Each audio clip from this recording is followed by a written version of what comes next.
ನಮಸ್ಕಾರ, ನೀವು ನೋಡ್ತಾ ಇದ್ದೀರಾ ಏಷ್ಯಾ ನೆಟ್ ಸುವರ್ಣ ನ್ಯೂಸ್. ನಾನು ಭಾವನಾ ನಾಗಯ್ಯ. ಟ್ರೆಂಡಿಂಗ್ ಅಟ್ 10ಗೆ ಸ್ವಾಗತ.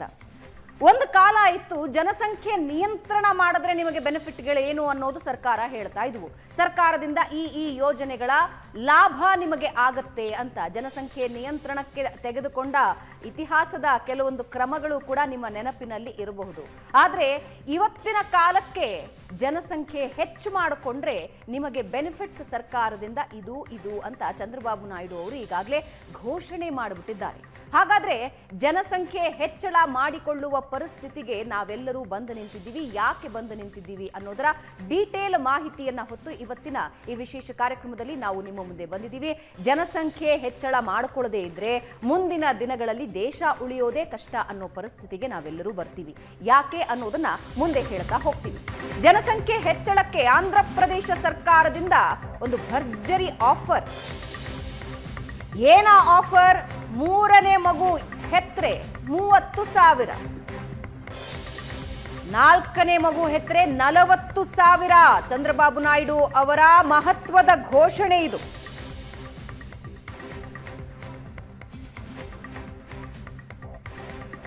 ಹೆಚ್ಚು ಮಗು ಹೆರುವವರಿಗೆ ಆರ್ಥಿಕ ಸಹಾಯ ನೀಡುವ ಘೋಷಣೆ ಮಾಡಿದ್ದಾರೆ ಚಂದ್ರಬಾಬು ನಾಯ್ಡು. ಯಾಕಂದ್ರೆ ಕುಸಿತಾ ಇರೋ ಜನಸಂಖ್ಯೆಯನ್ನ ಹೆಚ್ಚಿಸೋದಕ್ಕೆ ಚಂದ್ರಬಾಬು ನಾಯ್ಡು ಸರ್ಕಾರದ ಪ್ಲಾನ್. 2ನೇ ಮಗುವಿನ ಜನನಕ್ಕೆ 25,000 ನೀಡೋ ಬಗ್ಗೆನೂ ಕೂಡ ಚಿಂತನೆ ಆಗ್ತಾ ಇದೆ. ಏಕಾಏಕಿ ಸರ್ಕಾರ ಹೊಸ ಯೋಜನೆ ಘೋಷಣೆ ಮಾಡಿರೋದು ಯಾಕೆ? 2ಕ್ಕಿಂತ ಹೆಚ್ಚು ಮಕ್ಕಳನ್ನ ಹೆರೋದು ಈಗ ಯಾಕೆ ಅನಿವಾರ್ಯ ಆಗಿದೆ? ಕಡಿಮೆ ಮಕ್ಕಳ ಹೆರೋದು ಸಮಸ್ಯೆಗೆ ಕಾರಣ ಆಗತ್ತಾ? ಎಲ್ಲ ಪ್ರಶ್ನೆಗಳಿಗೆ ಇವತ್ತಿನ ಈ ವಿಶೇಷ ಕಾರ್ಯಕ್ರಮದಲ್ಲಿ ನಾವು ನಿಮಗೆ ಉತ್ತರ ಕೊಡ್ತಾ ಹೋಗ್ತೀವಿ. ಜನಸಂಖ್ಯೆ ಹೆಚ್ಚಳಕ್ಕೆ ಚಂದ್ರಬಾಬು ನಾಯ್ಡು ಸರ್ಕಾರದ ಮೂಲಕ ಘೋಷಣೆಗಳನ್ನು ಮಾಡ್ತಾ ಇದ್ದಾರೆ. ಜನಸಂಖ್ಯೆ ನಿಯಂತ್ರಣಕ್ಕಾಗಿ 3 ದಶಕದ ಹಿಂದೆ ಸರ್ಕಾರಗಳು ತೆಗೆದುಕೊಂಡ ಕ್ರಮಗಳಿಂದ ಜನಸಂಖ್ಯೆ ನಿಯಂತ್ರಣಕ್ಕೆ ಬಂದಿವೆ. ಆದರೆ ಈಗ ಪರಿಸ್ಥಿತಿ ಭಿನ್ನ. ಮುಂದಿನ ದಿನಗಳಲ್ಲಿ ದೇಶ ಆರ್ಥಿಕವಾಗಿ ಸಬಲೀಕರಣವಾಗಬೇಕು, ಇನ್ನಷ್ಟು ಸ್ಟ್ರಾಂಗ್ ಆಗಬೇಕು ಅಂದ್ರೆ ಈಗ ಜನಸಂಖ್ಯೆ ಬಗ್ಗೆ ಎಚ್ಚೆತ್ತುಕೊಳ್ಳಲೇಬೇಕಾಗಿದೆ. ಯಾಕಂದ್ರೆ ಜನಸಂಖ್ಯೆ ಏನೋ ಜಾಸ್ತಿ ಇದೆ, ಆದ್ರೆ ಅದರ ಬಳಕೆ ಮುಂದಿನ ದಿನಗಳಲ್ಲಿ ಹೆಚ್ಚು ಇರೋದಿಲ್ಲ.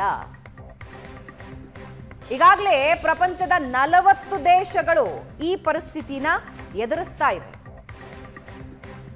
ಅದರಲ್ಲಿ ಒಂದು ಜಪಾನಿನ ಪರಿಸ್ಥಿತಿ ನೀವು ಒಂದು ಚೂರು ಓದಬೇಕು.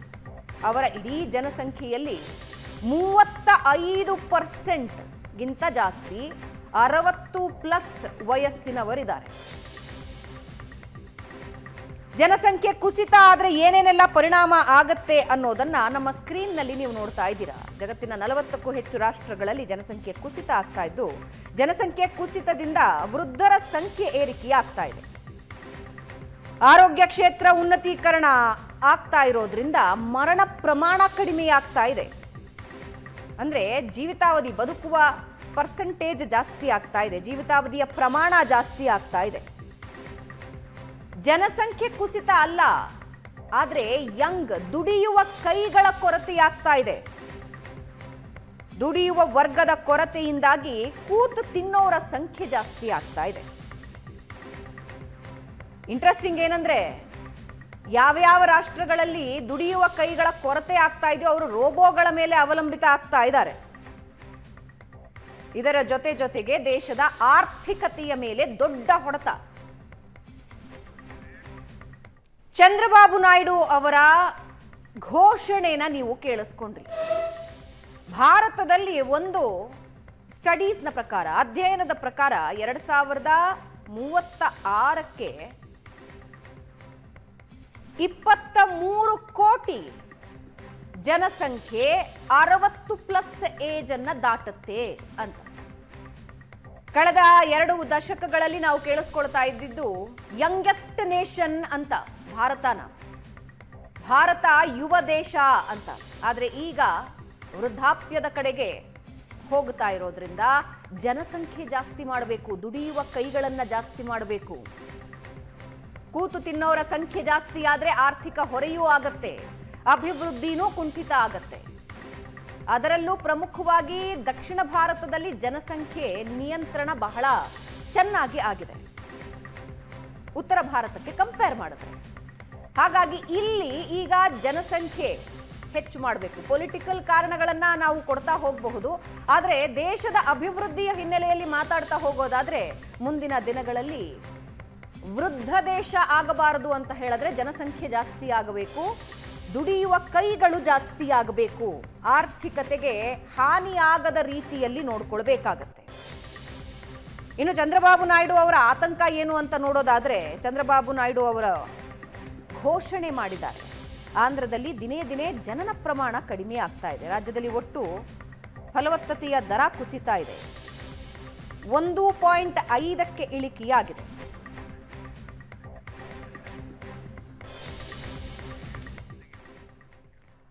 ಇತ್ತೀಚೆಗಿನ ದಿನಗಳಲ್ಲಿ ಒಂದು ರೀತಿಯ ಟ್ರೆಂಡ್ ನೋಡ್ತಾ ಇದ್ದೀವಿ ಲೈಫ್ ಸ್ಟೈಲ್ನಲ್ಲಿ. ಮಕ್ಕಳೇ ಬೇಡ, ಮದುವೆನೇ ಬೇಡ ಅನ್ನೋ ಪರಿಸ್ಥಿತಿಗೆ ಇವತ್ತಿನ ಯುವ ಸಮೂಹ ಮುಂದಕ್ಕೆ ಬರ್ತಾ ಇದೆ. ಹೀಗೆ ಆಗ್ಬಿಟ್ರೆ ಎಲಾನ್ ಮಸ್ಕ್ ಹೇಳ್ತಾರೆ, ನಾವು ಹೆಚ್ಚು ಹೆಚ್ಚು ಮಕ್ಕಳನ್ನು ಮಾಡ್ಕೊಳ್ಬೇಕು, ಯಾಕಂದ್ರೆ ದೇಶದ ಅಭಿವೃದ್ಧಿ ಮುಂದಿನ ದಿನಗಳಲ್ಲಿ ನಿಮಗೆ ವರ್ಕಿಂಗ್ ಹ್ಯಾಂಡ್ಸ್ ಇಲ್ಲ ಅಂದ್ರೆ ನಿಮಗೆ ಬೇರೆ ರೀತಿ ಆರ್ಥಿಕವಾಗಿ ಬೆಳೆಯೋದಕ್ಕೆ ಎಲ್ಲಿ ಅವಕಾಶ ಇರುತ್ತೆ ಅಂತ ಎಲಾನ್ ಮಸ್ಕ್ ಕೂಡ ಹೇಳ್ತಾ ಇದ್ರು. ಅದೇ ಆಂಗಲ್ನಲ್ಲಿ ನಾವು ಇವತ್ತಿನ ಚರ್ಚೆಯನ್ನು ಮುಂದುವರಿಸ್ತಾ ಹೋಗೋಣ. ಗಣ್ಯ ಅತಿಥಿಗಳು ನಮ್ಮ ಜೊತೆ ಇದ್ದಾರೆ. ಮೊದಲಿಗೆ ಆರ್ಥಿಕ ತಜ್ಞರಾದ SR ಕೇಶವ್ ಅವರು ನಮ್ಮ ಜೊತೆ ಇದ್ದಾರೆ. ಸರ್ ನಮಸ್ಕಾರ, ಕಾರ್ಯಕ್ರಮಕ್ಕೆ ಸ್ವಾಗತ. ಹಾಗೆ ಮಾನವ ಸಂಪನ್ಮೂಲ ತಜ್ಞರಾದ ವಾಣಿಶ್ರೀ ಅವರು ನಮ್ಮ ಜೊತೆ ಇದ್ದಾರೆ. ವಾಣಿಶ್ರೀ ಅವರೇ, ನಿಮಗೂ ಕೂಡ ಕಾರ್ಯಕ್ರಮಕ್ಕೆ ಸ್ವಾಗತ. ನಾನು ವಾಣಿಶ್ರೀ ಅವರಿಂದ ಇವತ್ತಿನ ಕಾರ್ಯಕ್ರಮನ ನಾನು ಆರಂಭಿಸ್ತಾ ಇದ್ದೀನಿ. ವಾಣಿಶ್ರೀ, ನಾನು ಈಗಷ್ಟೇ ಹೇಳ್ತಾ ಇದ್ದೆ, ಇತ್ತೀಚಿನ ದಿನದಲ್ಲಿ ಒಂದು ಟ್ರೆಂಡ್ ಸ್ಟಾರ್ಟ್ ಆಗಿದೆ. ಗಂಡ ಹೆಂಡತಿ ಮದುವೆ ಆಗ್ತಾರೆ, ಮಕ್ಕಳು ಬೇಡ, ನಾವು ಹಾಗೆ ಬದುಕೋಣ ಅಂತ. ಕೆಲವರು ಈಗ ಮದುವೆನೇ ಬೇಡ ಅನ್ನೋ ಟ್ರೆಂಡ್ಗೆ ಬರ್ತಾ ಇದ್ದಾರೆ. ಒಂದು ಮೂಲದ ಪ್ರಕಾರ 2026 ಹೊತ್ತಿಗೆ 25% ಅಷ್ಟು ಜನಸಂಖ್ಯೆ ವೃದ್ಧಾಪ್ಯದ ಕಡೆಗೆ ಹೋಗುತ್ತೆ ಭಾರತದಲ್ಲಿ, ಅಂದ್ರೆ 60+ ಬರುತ್ತೆ. ಸೊ ದುಡಿಯುವ ಕೈಗಳ ಕಡಿಮೆ ಆಗತ್ತೆ, ಕೂತು ತಿನ್ನುವ ಕೈಗಳ ಸಂಖ್ಯೆ ಜಾಸ್ತಿ ಆಗುತ್ತೆ ಅನ್ನೋದು tension. Yes madam, actually United Nations ಅವರ ಒಂದು ಪ್ರೊಜೆಕ್ಷನ್ ಪ್ರಕಾರನೂ ಇದು ಹೌದು. 2060 ಸುಮಾರು 1.3 ಲಕ್ಷ ಅಂದರೆ 1.3 ಲಕ್ಷ ಕೋಟಿಯಷ್ಟು ಜನ ಏನು ವೃದ್ಧಾಪ್ಯದ ಕಡೆಗೆ ಹೋಗ್ತಾರೆ ಅಂತ ಎಂಟೈರ್ ಗ್ಲೋಬಲ್ಲಿ ನಾವು ಮಾತನಾಡೋದಾದರೆ. ಅದನ್ನು ನಾವು ಸಿಲ್ವರ್ ಇಕಾನಮಿ ಅಂತಲೂ ಕೂಡ ಕರಿಬೋದು. ಈಗ ಜಪಾನ್ ಮತ್ತು ಚೈನಾ ಇಲ್ಲೆಲ್ಲ ಏನಾಗ್ತಾ ಇದೆ, ಅದು ಕೂಡ ಸಿಲ್ವರ್ ಇಕಾನಮಿ ಕಾನ್ಸೆಪ್ಟ್, ಅಂದರೆ ಡಿಪೆಂಡೆಂಟ್ ಪಾಪ್ಯುಲೇಷನ್ ಅನ್ನೋವಂಥದ್ದು ಜಾಸ್ತಿ ಆಗ್ತಿದೆ ಅಂತ. ಸೊ ನಮ್ಮ ಭಾರತ ದೇಶದಲ್ಲಿ ಇವಾಗ ಏನು ಟೋಟಲ್ ಫರ್ಟಿಲಿಟಿ ರೇಷಿಯೋ ಅಂತ ನಾವು ನೋಡೋದಾದರೆ ರೀಪ್ಲೇಸ್ಮೆಂಟ್ ಲೆವೆಲ್ ಕೂಡ ನಮಗಿವಾಗ ಕಮ್ಮಿ ಆಗ್ತಾ ಬರ್ತಾ ಇದೆ. ಸೊ ಅದಕ್ಕೆ ನಾವು ಇವಾಗ ಸೋಷಾಲಜಿಕಲ್ ಆಸ್ಪೆಕ್ಟ್ ಅಂದರೆ ಸಾಮಾಜಿಕವಾಗಿ ನೋಡೋವಂಥದ್ದಿರ್ಬೋದು ಅಥವಾ ರಾಜಕೀಯದ ಆ್ಯಂಗಲಿಂದ ನೋಡೋವಂಥದ್ದಿರ್ಬೋದು. ಸೊ ಇದೆಲ್ಲವನ್ನು ಕನ್ಸಿಡರ್ ಮಾಡಿದ್ರೆ ನಮ್ಮ ಸರ್ಕಾರ ಆಗಿರಲಿ ಅಥವಾ ಸಾಂಸ್ಥಿಕ ವ್ಯವಸ್ಥೆಗಳಾಗಿರಲಿ, ಇದೆಲ್ಲವೂ ಕೂಡ ಈ ಒಂದು ಸಿಲ್ವರ್ ಇಕಾನಮಿ ಅಥವಾ ಈ ಜಿರಿಯಾಟ್ರಿಕ್ ಪಾಪ್ಯುಲೇಷನ್ ಅಂತ ನಾವೇನು ಕರಿತೀವಿ, ಆ ಪಾಪ್ಯುಲೇಷನ್ ಪ್ರೊಜೆಕ್ಷನ್ನಿಗೆ ನಾವು ಎಷ್ಟು ಮಟ್ಟಕ್ಕೆ ಪ್ರಿಪೇರ್ಡ್ ಆಗಿದ್ದೀವಿ ಅನ್ನುವಂಥದ್ದು ಒಂದು ಮೂಲಭೂತ ಪ್ರಶ್ನೆ ಇಲ್ಲಿ ಎದ್ದೇಳುತ್ತೆ. ಸೊ ಇದಕ್ಕೆ ಬೇಕಾಗಿರ್ತಕ್ಕಂಥ ಇನ್ಫ್ರಾಸ್ಟ್ರಕ್ಚರ್ ಇರಲಿ ಅಥವಾ ಆರ್ಥಿಕತೆಗೆ ನಾವು ಏನು ಪ್ಲ್ಯಾನನ್ನು ಮಾಡ್ಕೊಳ್ಳೋ ಅಂಥದ್ದಿರಲಿ, ಇನ್ವೆಸ್ಟ್ಮೆಂಟ್ಗೆ ನಾವು ಯೋಚನೆ ಮಾಡೋ ಅಂಥದ್ದಿರಲಿ, ಭಾರತ ದೇಶ ಇದಕ್ಕೆ ಎಷ್ಟು ಪ್ರಿಪೇರ್ಡ್ ಆಗಿದೆ ಅನ್ನುವಂಥದ್ದನ್ನು ನಾವು ಮೊದಲನೇದಾಗಿ ನೋಡಬೇಕಾಗತ್ತೆ ಮೇಡಮ್. ರೈಟ್, ಭಾರತ ಎಷ್ಟು ಪ್ರಿಪೇರ್ ಆಗಿದೆ ಅಂತ. ವೀಕ್ಷಕರೇ, ನಿಮ್ಮ ಗಮನದಲ್ಲಿರಲಿ, ಚೀನಾ ಮತ್ತು ಜಪಾನ್ ಎರಡೂ ದೇಶಗಳು ಈಗ ಈ ಸಮಸ್ಯೆನ ಎದುರಿಸ್ತಾ ಇವೆ. ಅಂದರೆ ವೃದ್ಧರ ಸಂಖ್ಯೆ ಜಾಸ್ತಿ ಆಗ್ತಾ ಇದೆ, ದುಡಿಯುವ ಕೈಗಳ ಸಂಖ್ಯೆ ಕೊರತೆ ಆಗ್ತಾ ಇದೆ. ಈಗ ಆಲ್ರೆಡಿ ನಾವು ಮೆಷಿನ್ಗಳ ಮೇಲೆ ಡಿಪೆಂಡೆಂಟ್ ಇದ್ದೀವಲ್ಲ, ಅದರಲ್ಲೇನು ಪ್ರಾಬ್ಲಮ್ ಅಂತ ಹೇಳಬಹುದು. ಪ್ರಾಕ್ಟಿಕಲಿ ನೀವು ನೋಡಿದಾಗ ಅದರ ಸಮಸ್ಯೆಗಳು ಬಹಳ ದೊಡ್ಡ ಮಟ್ಟಕ್ಕೆ ಇವೆ. ಆರ್ಥಿಕ ತಜ್ಞರಾದ ಕೇಶವ್ ಅವರು ನಮ್ಮ ಜೊತೆ ಇದ್ದಾರೆ. ಕೇಶವ್ ಅವರೇ, ದುಡಿಯುವ ಕೈಗಳ ಸಂಖ್ಯೆ ಕಡಿಮೆ ಆಯಿತು ಅಂತ ಹೇಳಿದ್ರೆ ಆಟೋಮ್ಯಾಟಿಕಲಿ ಒಂದು ಆರ್ಥಿಕತೆ ಕೆಳಗೆ ಬೀಳೋದಕ್ಕೆ ಶುರು ಆಗುತ್ತೆ. ಸೊ ಅದೇ ಟೆನ್ಷನ್, ಸ್ಪೆಷಲಿ ದಕ್ಷಿಣ ಭಾರತದಲ್ಲಿ ಇವಾಗ ಪಾಪ್ಯುಲೇಷನ್ ಕಂಟ್ರೋಲ್ ಮಾಡಿದ್ವಿ ಅಂತ ನಾವು ಖುಷಿ ಪಡಬೇಕೋ ದುಃಖ ಪಡಬೇಕೋ ಗೊತ್ತಾಗದೇ ಇರೋ ಸಿಚುವೇಶನ್. ಆಗಿನ ಕಾಲಘಟ್ಟಕ್ಕೆ ಫ್ಯಾಮಿಲಿ ಪ್ಲಾನಿಂಗ್ ಕಂಟ್ರೋಲ್ ಮಾಡಿ ಸರಿಯಾಗಿದೆ. ಈಗ 1952 ಅಫಿಷಿಯಲಿ ನಾವೇ ಮೊದಲು ಫ್ಯಾಮಿಲಿ ಪ್ಲಾನಿಂಗನ್ನು ಶುರು ಮಾಡಿದಂಥ ರಾಷ್ಟ್ರ. ಆಗಿನ ಕಾಲಘಟ್ಟಕ್ಕೆ ಅದು ಬೇಕಿತ್ತು. ನಿಮಗೆ ಈವನ್ ಜಾಗತೀಕರಣ ನಾವೇನು ಆರಂಭಿಸಿದ್ವಿ 1991 ಇಸ್ವಿಯಲ್ಲಿ, ಆಗ ಕೂಡ ನಮ್ಮಲ್ಲಿ ಫರ್ಟಿಲಿಟಿ ರೇಟು 3.4% ಇತ್ತು. ನಿಮಗೆ ಅದಕ್ಕಾಗಿ ಈಗ ನೋಡಿ, ಇವಾಗಲೂ ಏನು ತುಂಬ ಹೆದರ್ಕೊಳ್ಳುವಂಥ ಸ್ಥಿತಿ ಸದ್ಯಕ್ಕಂತೂ ಇಲ್ಲ. ಯಾಕಂದರೆ 2055 ಭಾರತ ಡೆಮೋಗ್ರಫಿಕ್ ಡಿವಿಡೆಂಡ್ ಅಂದರೆ ಜನಸಂಖ್ಯೆ ಲಾಭಾಂಶವನ್ನು ಹೊಂದಿರುತ್ತೆ. ಅಲ್ಲಿವರೆಗೂ 60ರ ಒಳಗಿನ ಜನಸಂಖ್ಯೆ 60ರ ಮೇಲಿನ ಜನಸಂಖ್ಯೆಗಿಂತ ಜಾಸ್ತಿ ಇರುತ್ತೆ. ಆದರೆ ಇದನ್ನು ಕಂಟಿನ್ಯೂಸ್ ಮಾಡೋಕ್ಕಾಗಲ್ಲ, ಯಾಕೆಂದರೆ ಇವಾಗಿಂದ ಕ್ರಮ ಕೈಗೊಂಡ್ರೆ ಮಾತ್ರ ಅನಂತರದ ಸಮಸ್ಯೆಗಳನ್ನು ಬಗೆಹರಿಸ್ಕೋಬೋದು. ರೈಟ್ ಟೈಮ್ ಅಂತೀರಾ ಇದು? ಈಗ ರೈಟ್ ಟೈಮ್. ಯಾಕೆಂದರೆ ಒಂದೇನು ಅಂದರೆ ಅಟ್ಲೀಸ್ಟ್ ಇನ್ನು 1 ವರ್ಷ 2 ವರ್ಷದಲ್ಲಿ ಪ್ಲಾನ್ ಮಾಡಿಕೊಂಡು, ಯಾಕೆಂದರೆ ದಿಸ್ ಇಸ್ ಈಗ ಇಮಿಡಿಯೇಟಾಗಿ ಆಲ್ ಆಫ್ ಎ ಸಡನ್ ನಾವು 2 ಮಕ್ಕಳು 3 ಮಕ್ಕಳು ಅಂದರೆ ಸ್ಟ್ಯಾಂಡರ್ಡ್ ಆಫ್ ಲಿವಿಂಗ್ ಏನಾಗುತ್ತೆ, ಕಾಸ್ಟ್ ಏನು ಮಗುನ ಬೆಳೆಸೋಕ್ಕೆ, ಅದಕ್ಕೆ ಸರ್ಕಾರ ಏನು ಕೊಡುತ್ತೆ? 30,000 40,000ದಿಂದ ಒಂದು ಮಗುನ ಬೆಳೆಸ್ಲಿಕ್ಕೆ ಸಾಧ್ಯ ಆಗುತ್ತಾ? ಮಗುನ ಬೆಳೆಸ್ಲಿಕ್ಕೆ ಸಾಧ್ಯ ಆಗಲ್ಲ, ಆಸ್ಪತ್ರೆ ಬಿಲ್ ಕಟ್ಟೋದಕ್ಕೆ ಸಾಧ್ಯ ಆಗಲ್ಲ. ಸೊ ಇಂಥದೊಂದು ಸ್ಥಿತಿಯಲ್ಲಿ ಯಾವ ರೀತಿಯಲ್ಲಿ ತಯಾರಿ ಮಾಡಬೇಕು ಅಂತ ಈಗ ನೋಡಿ, ಅದು ಗ್ರಾಜುವಲ್ ಪ್ರೋಸೆಸ್ಸನ್ನು ನೀವು ಗಮನಿಸಿದ್ರೆ ಮೊದಲೆಲ್ಲ ಯಾವ ರೀತಿಲಿ ಈಗ 50ನೇ ಇಸ್ವಿಯಲ್ಲಿ ಕೂಡ ನಾವು ಬೆಳೆಗಳನ್ನ ಯೋಜಿತವಾಗಿ ಬೆಳಿತೀವಿ, ಮಕ್ಕಳನ್ನ ಯೋಜಿತವಾಗಿ ಬೆಳಿಬೇಕಲ್ವೇ ಅನ್ನುವಂಥ ಇದರಿಂದ ಶುರು ಆಯಿತು. ನಮಗೆ ಇಬ್ರು ಅನಂತರ ಮತ್ತೊಂದು ನಮಗಿಬ್ರು ಅನಂತರ ಮತ್ತೊಂದು ಸೇರ್ಲಿ ಅನ್ನುವಂಥದ್ದು ಬಂತು ಕಾಲಘಟ್ಟ. ಅನಂತರ 70ರ ದಶಕದಲ್ಲಿ ಏನಾಯಿತು, ನಾವಿಬ್ಬರು ನಮಗಿಬ್ಬರು ಅನ್ನುವಂಥ ಕಾಲ ಬಂತು. ಈಗ ಏನಾಗಿದೆ ಅಂದರೆ 80ರ ದಶಕದಲ್ಲಿ ನೀವು ಗಮನಿಸಿದ್ರೆ ಮೊದಲನೇದು ಈಗ, ಎರಡನೇದು ಮುಂದೂಡಿ ಅನ್ನುವಂಥದ್ದು ಒಂದೇ ಇರಲಿ ಅಂತ. ಅನಂತರ ಈಗಿನ ಸ್ಥಿತಿ ಏನು ಅಂತಂದ್ರೆ ಮಿನಿಮಮ್ 2 ಇರಲಿ ಅನ್ನುವಂಥದ್ದು. ಯಾಕಂದ್ರೆ ರೀಪ್ಲೇಸ್ಮೆಂಟ್ ರೇಟ್ ಇವರು ಆಗ್ಲಿಂದ ನೀವು ಹೇಳ್ತಾ ಇದ್ರೆ 2.1% ಕಡಿಮೆ ಆಗಿದೆ. ಅಲ್ಲಿ ಏನು ಓವರ್ ಆಲ್ ಇಂಡಿಯಾದ ಸದ್ಯಕ್ಕೆ ಪ್ರಾಬ್ಲಮ್ ಇಲ್ಲ. ಆದರೆ ಈಗ ಯಾಕೆ ದಕ್ಷಿಣದ ರಾಜ್ಯಗಳ ಬಗ್ಗೆ ನೀವು ಮೆನ್ಷನ್ ಮಾಡ್ತಿದ್ದೀರಿ ಅಂತಂದರೆ ಆಂಧ್ರ, ಕರ್ನಾಟಕ, ಕೇರಳ, ಪಂಜಾಬ್, ತೆಲಂಗಾಣ ಇವೆಲ್ಲವೂ ಹೆಚ್ಚು ಕಮ್ಮಿ 1.5%ಗೆ ಬಂದ್ಬಿಟ್ಟಿದೆ. ಆದರೆ ನಮ್ಮನ್ನು ಉಳಿಸ್ತಿರೋದು ಇವತ್ತು ಯಾರು ಅಂತಂದರೆ, ಮುಂಚೆ ನಾವು ಯಾರು ಬಿಮಾರು ರಾಷ್ಟ್ರಗಳು ಅಂತ ಕರ್ಕೋತಾ ಇದ್ವಿ, ಬಿಹಾರ ಇವ್ರದ್ದು ಈಗಲೂ 2.8% ಇದೆ, ಉತ್ತರ ಪ್ರದೇಶ್ 2.6 ಇದೆ, ಮಧ್ಯಪ್ರದೇಶ್ 2.4 ಇದೆ, ರಾಜಸ್ಥಾನ್ 2.3 ಇದೆ. ಸೊ ಇದನ್ನ ಲೀಸ್ಟ್ ನೋಡಿದ್ರೆ ಡೆಲ್ಲಿ 0.6% ಇದೆ. ಅಂದರೆ ಎಲ್ಲೆಲ್ಲಿ ನಗರೀಕರಣ ಜಾಸ್ತಿ ಆಗಿದೆ, ಎಲ್ಲೆಲ್ಲಿ ಕೈಗಾರಿಕೀಕರಣ ಜಾಸ್ತಿ ಆಗಿದೆ, ಅಲ್ಲಿನ ಇವನ್ ಆರ್ಥಿಕ ಸ್ಥಿತಿ ಕುಟುಂಬಗಳದ್ದು ಚೆನ್ನಾಗಿದೆ. ಎಲ್ಲೆಲ್ಲಿ ಆರ್ಥಿಕ ಸ್ಥಿತಿ ಕುಟುಂಬದಲ್ಲಿ ಚೆನ್ನಾಗಿರುತ್ತೆ ಅಲ್ಲಲ್ಲಿ ಮಕ್ಕಳ ಸಂಖ್ಯೆ ಕಡಿಮೆ ಆಗ್ತಾ ಹೋಗುತ್ತೆ. ಈಗ ನಮ್ಮ ತಾತ ಮುತ್ತಾತಂದ್ರಿಗೆ 20-25 ಅಂತ ಕೇಳಿದ್ದನ್ನ ಕಥೆಗಳಿದಾವೆ. ಅನಂತರ ಏನಾಯ್ತು, ನಮ್ಮ ತಂದೆ 3 ಮಕ್ಕಳು, ನಮ್ಗೆ 1-2 ಮಕ್ಕಳು, ಈ ತರದ ಕಥೆ ಇದ್ರೆ ಇನ್ನು ಮುಂದಕ್ಕೆ ಇದು ಕಡಿಮೆ ಆಗ್ತಾ ಹೋಗುವಂತ ಸ್ಥಿತಿ ಇದೆ. ಸೊ ಈಗ ಕ್ಷಣದಲ್ಲಿ ಏನು ಅಂದ್ರೆ ಈಗಿನ ಸಮಸ್ಯೆ ಇಲ್ಲ, ಆದ್ರೆ ಪ್ಲಾನ್ ಮಾಡ್ಕೊಳ್ತಾ ಹೋಗದೆ ಇದ್ರೆ ಈಗ ಚೈನಾಕ್ಕೆ ಬಂದಂತ ಕತೆ. ಈಗ ಸೌತ್ ಕೊರಿಯಾ ಪ್ರಮುಖವಾಗಿ ನೀವು ಗಮನಿಸಬೇಕು ಏನು ಅಂತಂದ್ರೆ, ಸೌತ್ ಕೊರಿಯಾ ಕೇವಲ 0.6%. ಅವ್ರು ಆಕ್ಚುಲಿ ಜನಗಳನ್ನು ಕೇಳ್ಕೊತಾ ಇದ್ದಾರೆ, ದಯವಿಟ್ಟು ನೀವು ಜನಸಂಖ್ಯೆನ ಹೆಚ್ಚಿಗೆ ಮಾಡಿ ಅಂತ. ಚೈನಾ ಯಾಕೆ 2ನೇ ಮಗುಗೆ ಇವತ್ತು ಪರ್ಮಿಷನ್ ಕೊಟ್ಟಿದೆ ಅಂದ್ರೆ ಕೇವಲ 1% ಆಗಿದೆ, 2.1 1 ಸೊ ಹಿಂಗಾಗಿದೆ. ಈವನ್ ಇಟಾಲಿ, ಜಪಾನ್ 1.3% ಇದೆ, ಸಿಂಗಾಪುರಲ್ಲಿ ಮತ್ತೆ 1% ಇದೆ, ಯುರೋಪಲ್ಲಿ 1.3 ಇದೆ, ಅಮೆರಿಕದಲ್ಲಿ ಕೂಡ ಅವರು ಶುರು ಮಾಡಿದ್ದಾರೆ 1.6 ಇದೆ, ಬ್ರೆಜಿಲ್ 1.6 ಇದೆ. ಯಾರು ಅಲ್ಲೂ ವಿಶ್ವದಲ್ಲಿ ಯಾರು ಅಂತಂದರೆ ಈ ಆಫ್ರಿಕನ್ ದೇಶಗಳ ಕಾರಣದಿಂದ ಆಫ್ರಿಕಾದಲ್ಲಿ ಎಸ್ಪೆಷಲಿ ಸೆಂಟ್ರಲ್ ರಿಪಬ್ಲಿಕ್ ಆಫ್ರಿಕನ್ ದೇಶಗಳಲ್ಲಿ 5.81 ಇದೆ. ಇನ್ನು ನೈಜೀರಿಯಾದಲ್ಲಿ 6.6% ಇದೆ. ಸೊ ಈ ರಾಷ್ಟ್ರಗಳಿಂದ ಈ ಚಾಡು, ಸೊಮಾಲಿಯಾ, ಕಾಂಗೋ ಈ ರಾಷ್ಟ್ರಗಳಲ್ಲಿ 5+ ಇರೋದ್ರಿಂದ ಈಗ ಓವರ್ ಆಲ್ ಆಗಿ ಬ್ಯಾಲೆನ್ಸ್ ಆಗ್ತಾ ಇದೆ. ಆದರೆ ಆ ದೇಶಗಳು ಇವತ್ತು ಅನುಭವಿಸ್ತಿರುವಂಥ ಸಂಕಷ್ಟ ನೋಡಿ ಹೆಂಗಿದೆ. ಅವ್ರ ಗ್ರೋತ್ ಇದೆ, ಪರ್ ಕ್ಯಾಪಿಟಲ್ ಇನ್ಕಮ್ ಚೆನ್ನಾಗಿದೆ, ಆದರೆ ಅವ್ರಲ್ಲಿ ಕೆಲಸ ಮಾಡಲಿಕ್ಕೆ ಜನ ಇಲ್ಲ. ಎಲ್ಲ ವೈಭವ ಇದೆ, ಆದರೆ ಅದರ ಬಳಸ್ಕೊಂಡು ಮುಂದುವರಿಸುವಂಥ ಜನ ಇಲ್ಲ. ಅದನ್ನು ಯಾವ್ಯಾವ ಲೆವೆಲ್ಗೆ ಅವ್ರು ಹೋಗಿದ್ದಾರೆ ಅಂದರೆ, ಇಲ್ಲಿ ಕೇವಲ 30-40 ಸಾವಿರದ ಬಗ್ಗೆ ಮಾತಾಡ್ತಾ ಇದೀವಿ ನಾವು. ಅಭಿವೃದ್ಧಿ ರಾಷ್ಟ್ರಗಳು ಯಾವ ಥರ ಮಾತಾಡಿದೆ ಅಂದರೆ ಒಂದು ವೆರಿ ಇಂಟ್ರೆಸ್ಟಿಂಗ್ ಇದೆ ಅದು. ಈವನ್ ಸೌತ್ ಕೊರಿಯಾ ನೋಡಿ, ನ್ಯಾಷನಲ್ ಲೆವೆಲ್ ಸಬ್ಸಿಡೀಸ್ ಕೊಡ್ತಾರೆ. ಮೊದಲನೇ ಮಗು ಆದರೆ ಅವರು ಓನ್ ಅಂತಾರೆ, ಅವ್ರ ಕರೆನ್ಸಿಯನ್ನು 2 ಮಿಲಿಯನ್ ಓನ್ ಕೊಡ್ತಾರೆ. 3ನೇ ಮಗು ಆದರೆ 2ನೇ ಮಗು ಆದರೆ 3 ಮಿಲಿಯನ್ ಓನ್. ಮೊದಲನೇ ಮಗುನೇ ಬೇಡ ಅನ್ನೋ ಜಾಸ್ತಿ ಜನ ಇದರಲ್ಲಿ. ಹಾಗೆಯೇ ಎಲ್ಲ ದೇಶಗಳಲ್ಲಿ ಮತ್ತೆ ಮಂತ್ಲಿ ಕೊಡ್ತಾರೆ, 8 ವರ್ಷ ಆಗೋವರೆಗೂ, 12 ವರ್ಷ ಆಗೋವರೆಗೂ ಈ ರಾಷ್ಟ್ರಗಳೆಲ್ಲ ಇದೆ. ಇವನ್ ಚೈನಾ ಕೂಡ ಸಬ್ಸಿಡಿ ಕೊಡ್ತಾ ಇದೆ. ಅವ್ರ ಎಜುಕೇಷನ್, ಫ್ರೀ ಎಜುಕೇಷನ್ ಕೊಡ್ತೀವಿ, ಮೆಡಿಕಲ್ ನಿಮಗೆ ಫ್ರೀ ಕೊಡ್ತೀವಿ. ಈ ಥರದ ಆಯಾಮ ಬರಬೇಕು. 30-40 ಸಾವಿರ ಆರಂಭ ಇರ್ಬೋದು, ಬಟ್ 30-40 ಸಾವಿರದಲ್ಲಿ ಏನೂ ಆಗಲ್ಲ ಅಂತ. ಈವನ್ ರಷ್ಯಾ ಕೇಳ್ಕೊತಾ ಇದೆ ಬೇರೆ ಬೇರೆ ರಾಷ್ಟ್ರಗಳಿಂದ ಬಂದಲ್ಲಿ ನೆಲೆಸಿ ಜನಸಂಖ್ಯೆನ ಹೆಚ್ಚು ಮಾಡಿ ಅಂತ. ಅವರು 6,77,000 ರೂಬಲ್ಸ್ ಕೊಡ್ತಾರೆ ಮೊದಲನೇ ಮಗುಗೆ. ಇನ್ನು 2ನೇ ಮಗುಗೆ 8,94,000 ರೂಬಲ್ಸ್ ಕೊಡ್ತಾರೆ.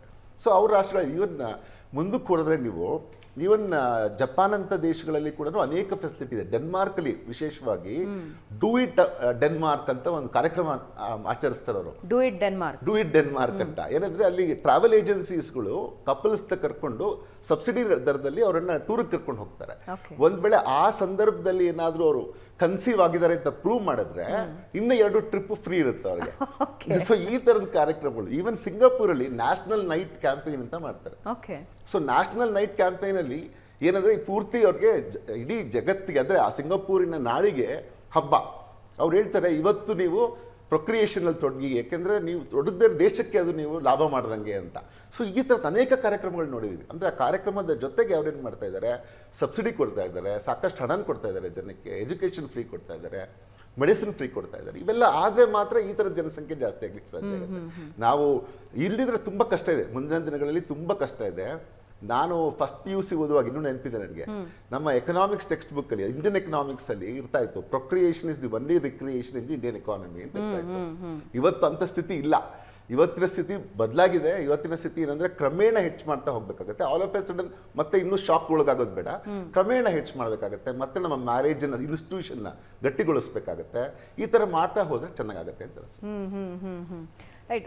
ವಾಣಿಶ್ರೀ ಅವರೇ, ಇವತ್ತಿನ ಯೂತ್ ಮೈಂಡ್ ಸೆಟ್ ಹೇಗಿದೆ ಅಂತ ಹೇಳಿದ್ರೆ, ನಾನು ಅದು ಮತ್ತೆ ಅದನ್ನು ಯಾಕೆ ಕೇಳ್ತಿದ್ದೀನಿ ಅಂದರೆ, ಇವತ್ತು ಆ ಕಡೆಗೆ ಹೋಗ್ತಾ ಇದ್ದಾರೆ. 2 ಮಕ್ಕಳು ಸಾಕೋದು ಬಹಳ ಕಷ್ಟ ಅಂತಾಯಿತು, 1 ಮಗುಗೆ ಬಂದರು. ಈಗ 1 ಮಗುನ ಯಾಕೆ ಸಾಕಬೇಕು, ಅವರನ್ನು ಬೆಳೆಸಿ ಅವ್ರವ್ರ ಜೀವನ ನೋಡ್ಕೊಳ್ತಾರೆ, ನಾವು ಫಿನಾನ್ಷಿಯಲಿ ಸ್ಟೇಬಲ್ ಆಗೋಣ, ನಾವು ಚೆನ್ನಾಗಿರೋಣ ಅನ್ನೋ ಮನಸ್ಥಿತಿಗೆ ಬಂದಿದ್ದಾರೆ. ಸೊ ಇದು ಜನಸಂಖ್ಯೆ ಮೇಲೆ ಯಾವ ರೀತಿ ಇಫೆಕ್ಟ್ ಆಗ್ತಾ ಇದೆ? ಮೇಡಮ್, ಒಂದು ನಾವಿಲ್ಲಿ 2 ಆ್ಯಂಗಲಲ್ಲಿ ನಾವು ನೋಡಬೇಕಾಗುತ್ತೆ. ಈ ಒಂದು ಮನಸ್ಥಿತಿಗೆ ಬರೋದಕ್ಕೆ ಕಾರಣ ಏನು ಅಂತಲೂ ನಾವು ನೋಡಬೇಕಾಗತ್ತೆ. ಪ್ಲಸ್ಸು ನಮಗೆ ನಮ್ಮ ಸಾಂಸ್ಥಿಕ ರಚನೆಯಿಂದ ನಮಗೆ ಯಾವ ಥರ ಒಂದು ಬೆನಿಫಿಟ್ ಸಿಗ್ತಾ ಇದೆ ಅಂತ ನಾವು ನೋಡಬೇಕಾಗತ್ತೆ.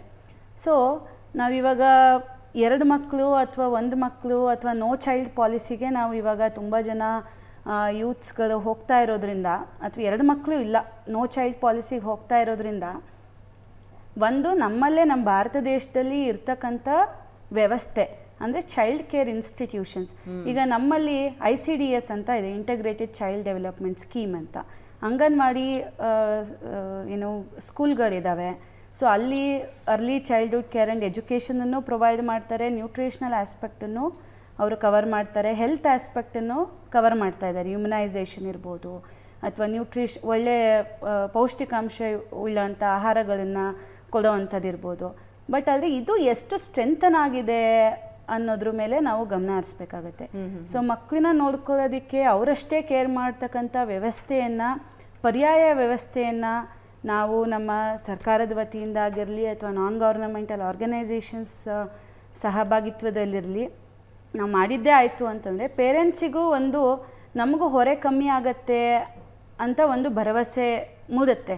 ಸೊ ಇದೆಲ್ಲದಕ್ಕೂ ಈ ಕೇರಿಂಗ್ ಸಿಸ್ಟಮು, ಈ ಜಾಯಿಂಟ್ ಫ್ಯಾಮಿಲಿಯಿಂದ ನ್ಯೂಕ್ಲಿಯರ್ ಫ್ಯಾಮಿಲಿಗೆ ನಾವು ಏನು ಟ್ರಾನ್ಸಿಷನ್ ತೊಗೊಂಡು ಇವಾಗ ಗಂಡ ಹೆಂಡತಿ ಒಟ್ಟಿಗೆ ಇರೋವಂಥದ್ದೇ ಒಂದು ಜಾಯಿಂಟ್ ಫ್ಯಾಮಿಲಿ ಅನ್ನುವಂತಹ ಒಂದು ಮನಸ್ಥಿತಿಗೆ ಬಂದಿರೋದ್ರಿಂದ ನಮಗೂ ಎಲ್ಲೋ ಒಂದು ಕಡೆ ಒಂದು ವ್ಯವಸ್ಥೆ ಭರವಸೆಯನ್ನು ಕೊಡಬೇಕು. ರೈಟ್. ಒಂದು ವ್ಯವಸ್ಥೆಯ ಭರವಸೆ ಚಂದ್ರಬಾಬು ನಾಯ್ಡು ಅವರು ಈಗ ಘೋಷಣೆ ಮಾಡಿದ್ದಾರೆ. ಆದರೆ ಅದು ಇಂಪ್ಲಿಮೆಂಟೇಷನ್ ಎಷ್ಟರ ಮಟ್ಟಿಗೆ ಪಾಸಿಟಿವ್ ಇರುತ್ತೆ ಅಂತಿಲ್ಲ.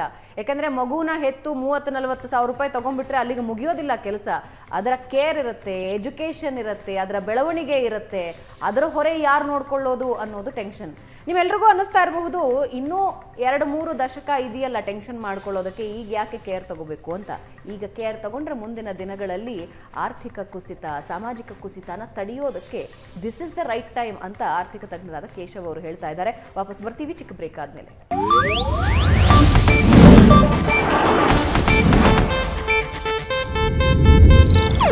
ಇದು ಏಷ್ಯಾನೆಟ್ ನ್ಯೂಸ್ ನೆಟ್ವರ್ಕ್ ಪ್ರಸ್ತುತಿ.